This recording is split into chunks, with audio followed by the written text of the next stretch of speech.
Hi,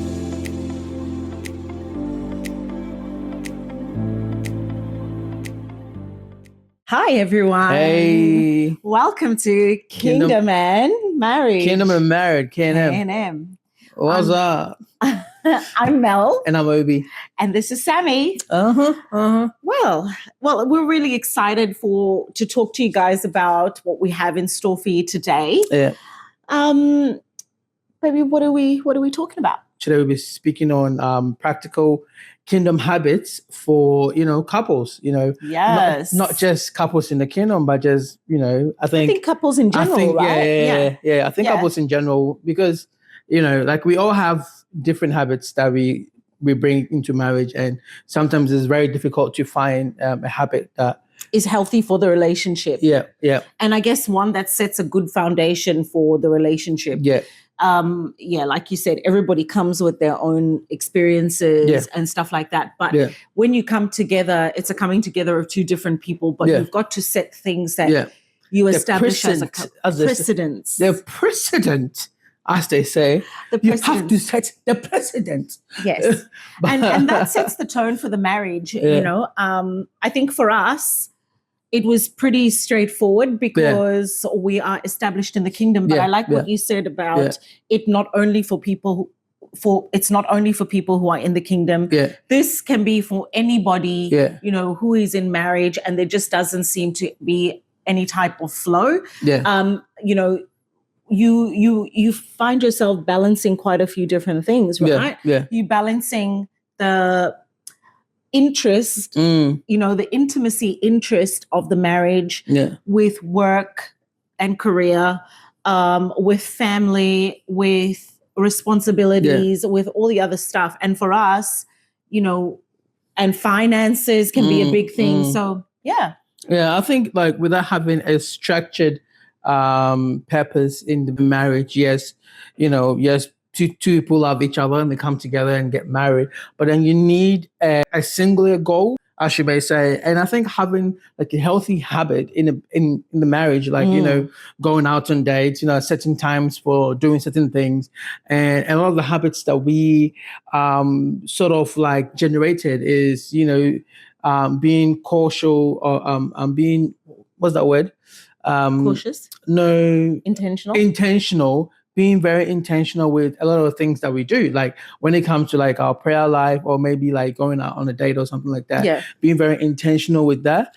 I think we're intentional with everything. Because if you're not, you tend to like forget, because everybody's busy. Like, yes, you're two people together, but then you're two people with different lives, and life can be very busy for the both of you at the same time. If you don't create structure, you'll get carried away in a whirlwind. And at the end of it, you'll ask yourself, what have I achieved? Yeah. And I think that's where a lot of frustration in marriage comes from.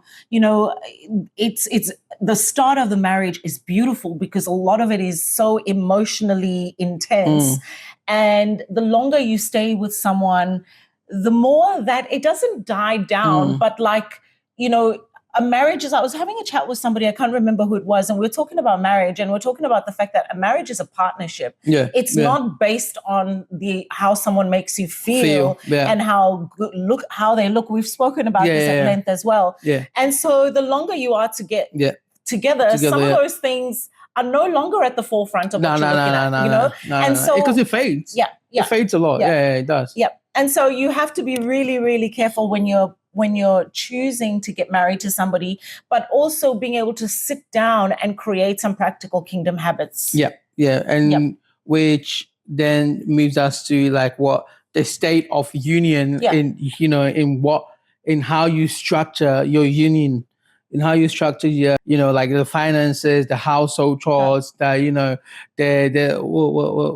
what else is there? I think everything that is important to the couple, it could be, so let's say, if you had to think about a marriage as a kingdom, right?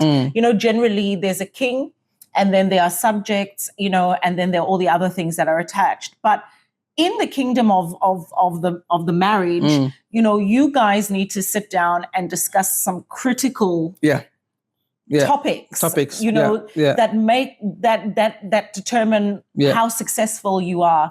For us, being in the kingdom, our bigger goal, our bigger idea is around legacy. And so everything that we're doing day to day is around how do we take steps closer to achieving our legacy. You know, we and so that comes back to the intentional part that you said, babe. You know, both of us, we had our different experiences as young adults, but by the time we got married, we understood that, you know, every minute of every second is count. We need to make that count. So we are very intentional about what we do with our time, what we spend our stress on, you know, what we spend our finances on, and all of those kind of things. So, and when it comes to like household chores and stuff like that, you know, I do the outside and she does the inside. Yes. And we have sort of a set structure, right, babe? But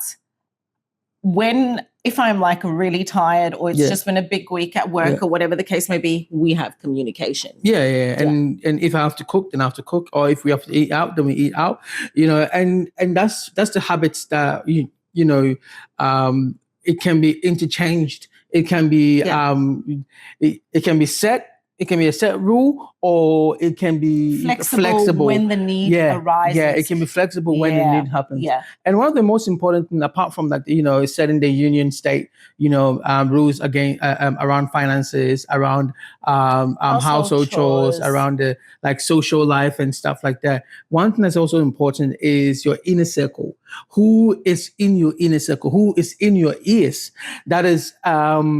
I had a story whereby a couple, the wife left the marriage because of someone that was in her ear. It's not only just females, but also males. You know, like the friends that you have that are very close to your relationship, that are very close to your marriage, can very easily influence your marriage because. You know, they say that if you have 4 foolish people, you are the 5th one, and that is true. But if there are 4 foolish people, you're the 5th one. So you know, birds of the same feathers flock together. The thing is, you need to know who is in your ear, who you're choosing advice from, who you're you know, allowing to influence not only you but also your partner. And also your children, because it can be, you'll find out that children can influence the structure of the marriage. Children can influence, you know, how the marriage flows. Children can influence a lot of things when it comes to marriage. You know, we're not saying you should kick your kids out, but then you should have boundaries when it comes to, you know, the marriage and the kids. Because at the end of the day, the kids are going to grow up and move out of the house. And then you're just left with your significant one. So, you know, so I agree with that. Like, I think it doesn't even have to be friends. It can be family, siblings. You know, when you get married, the dynamics of the relationship, there are ebbs and flows. You know, if you have your communication down pat, it's easy to work through challenges and disagreements. But yes, sometimes, you know, it's normal for people to get frustrated with their partner. Be careful who you vent to. That's it. You know, you do not pick up the phone and vent, even if it's just, this person is so annoying because they didn't unpack the dishwasher like I asked. Because people, especially people in your family circle, and that's your extended family, because your husband and your children is considered as your immediate family. So the more you do that with external parties that are not in the family home, in your marital home, those people begin to harbor resentment towards your partner. And so it causes an unnecessary inconvenience when you need everybody to be on board for the marriage. You know, and that can happen pretty quickly. And before you know it, you know, either your father-in-law or your father or your mother or your sister or your brother really dislike your husband. You know, and when something serious happens, they will not they will not be advising to support the working out of the issue between between the two parties in the marriage. They will actually encourage you to leave the marriage. And I think that is a big issue across the board, is that there are too many people that we allow into our marriage, into our marital home, and that we give information to. That's it. I was watching something on TikTok the other day, and this lady was giving testimony about the fact that she had married, and she was very, very happily married. Her husband came from a well-off family. And so when she went away on honeymoon, mistake number one, she was busy calling her best friend, updating her bestie about what they were doing and all the kind of things that he was doing for her. These besties nowadays. These besties, Charlie. Forget. Forgive, baby. and so, even on their wedding day, the husband bought his wife a car. And so all of these things are now beginning to brew in the bestie's life. And she's like, what? Forget. I am now she did everything she could, including occult kind of stuff, to destroy the marriage. So, you just don't know who is smiling in your face. And then planning behind your back. That's right. And you in terms of your external surround system, you want as many people on board with the marriage to encourage you guys, especially when things are going wrong. And so you have to be very protective. Very, very protective. Of what happens in your marriage. And this is where we come about, like, like protecting the union. Yes. Building walls, building boundaries. Boundaries guys. is very important. Yeah. You like, it doesn't make you a stuck up. It does not make you like, oh, you're better than the world. No, it does not make you anything. There's one thing I told someone is that myself and my wife, like, if she goes to war, I go to war. And if I go to war, she goes to war. You know what I mean? Like, oh, thank you, man. You're so cute. I'm so cute. Oh, honey. Just so sweet. Let's go to war. But the thing is, like, with every kingdom has walls. Every kingdom has protection, not to enslave the ones inside, but to protect the ones inside. Yes, to protect to protect the interest of the citizens.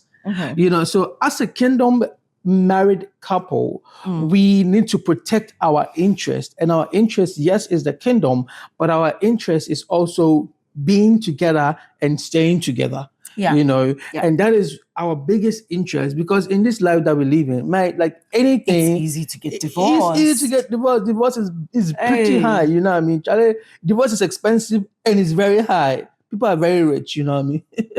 Look, I think it's very expensive. Clearly, he's made up his mind. Because it is. Look, I think at the end of the day, setting boundaries is really important, not only just for external people, but also in the marriage. In the marriage, we have some really, really strong boundaries, particularly like when it comes to work, for example. And because of our commitment to the kingdom and the responsibilities and the things that we have committed ourselves to at church, we have some very strong boundaries around work and the time that is we consider not work time. But in that as well, when we come home from work, we set time aside for one another. We set time to discuss all the important things we need to discuss. We set time aside for our children. We set time aside for church. It's very interesting. I don't know. Do you want me to share? Sure. So my husband and I, we're not only husband and wife. So we're also in the worship team together, but he is my worship team leader. And I'm the MD. He's the MD. But it's interesting because we play a lot of different roles at church, but I'll share a little bit about being in the worship team.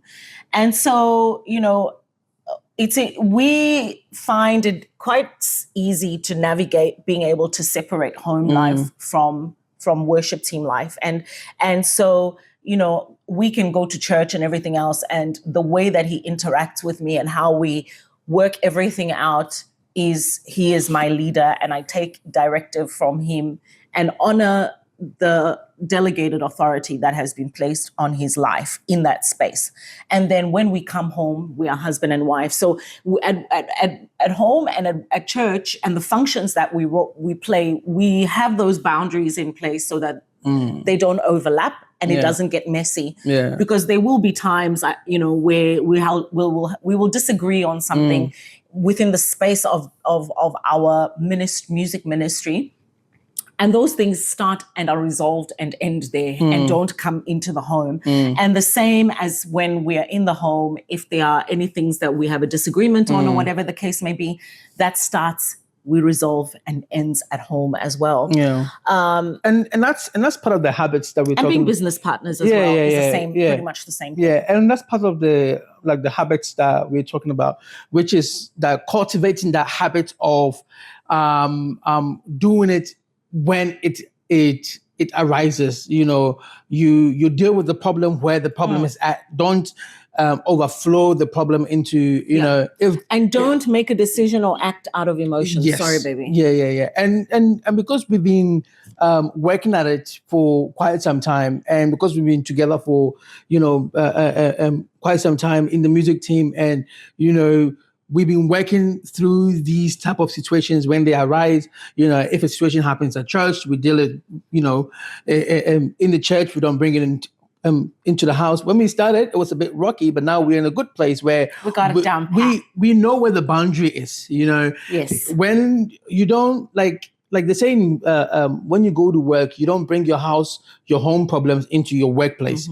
It's the same as when we go to church, we don't bring our home issues into the church, and we don't bring church issues into the home. But what we do bring is the messages that we get from the church, the kingdom messages that is able to develop our life, that's able to impact our life. Yeah. The messages that is impactful in our marriage is what we bring into our marriage, and also the skills that we've learned from work that we are able to transfer into the church to develop the work nature of the church is what we also take from our marriage into the home. So we take good attributes and not bad attributes when it comes to things that will profit the marriage and profit our goals as a whole. What we're trying to say to everyone is that if you're in a place in your marriage and it just doesn't seem that like you have anything that you're achieving, or you would like to start on a good note in terms of creating some structure around what you guys are navigating together, I think prayer is a very big part of it as well.